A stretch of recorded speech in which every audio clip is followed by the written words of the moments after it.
যদি আল্লাহর কোরআনের এই সকল বিধানের মর্যাদাগুলোকে রক্ষা করার জন্য যুদ্ধ করতে হয়, আমরা যুদ্ধই করব, লড়াই করে কোরআনের মর্যাদা আমরা রক্ষা করব ইনশাআল্লাহ। 5ই আগস্টের বিপ্লবের রক্তের উপর বসে এই প্রস্তাবনার এক চুল পরিমাণ যদি বাস্তবায়ন করতে হয়, আমাদের লাশের উপর দিয়ে করতে হবে, আমাদের রক্তের উপর দিয়ে করতে হবে।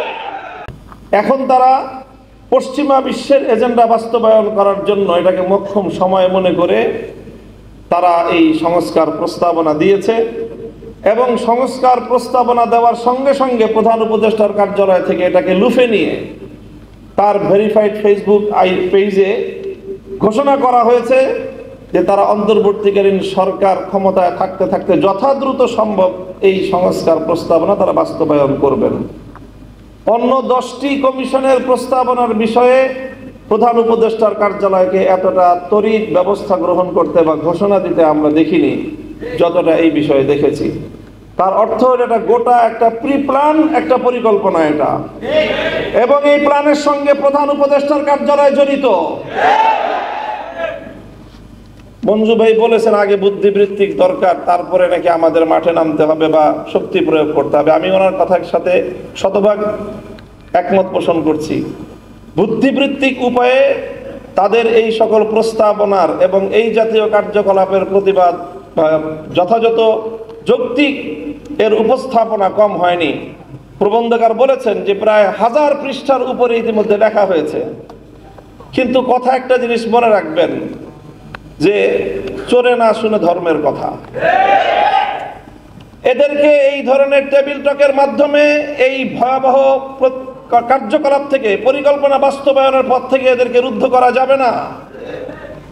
এজন্য আমাদের পরিষ্কার কথা, আল্লাহর কোরআনের বিরুদ্ধে এমন কটাক্ষপূর্ণ, এমন অবমাননাপূর্ণ কোন প্রস্তাবনা ফ্যাসিবাদী স্বৈরাচারী শেখ হাসিনা ভারতের লেসপেন্সারও কোনোদিন করতে পারে নাই। বর্তমান বাংলাদেশের 5ই আগস্টের বিপ্লবের রক্তের উপর বসে এই প্রস্তাবনার এক চুল পরিমাণ যদি বাস্তবায়ন করতে হয়, আমাদের লাশের উপর দিয়ে করতে হবে, আমাদের রক্তের উপর দিয়ে করতে হবে।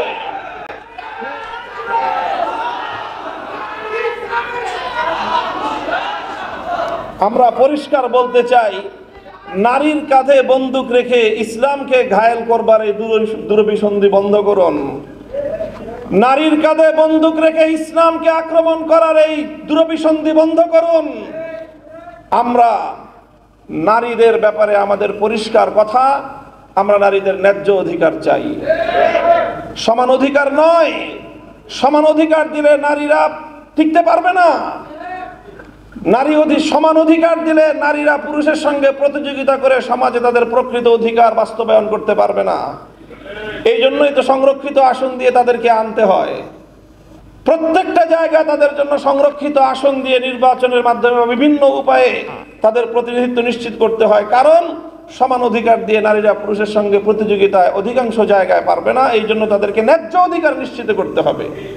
ইসলাম সব জায়গায় ন্যায্য অধিকারের কথা বলেছে এবং অধিকাংশ জায়গায় নারীকে অগ্রাধিকার প্রদান করেছে। আমরা বলি ইসলাম প্রদত্ত নারীদের জন্য অগ্রাধিকার, এবং সেটাই সকল ক্ষেত্রে বাস্তবায়িত হবে ন্যায্য অধিকারের বাস্তবায়নের মাধ্যমে।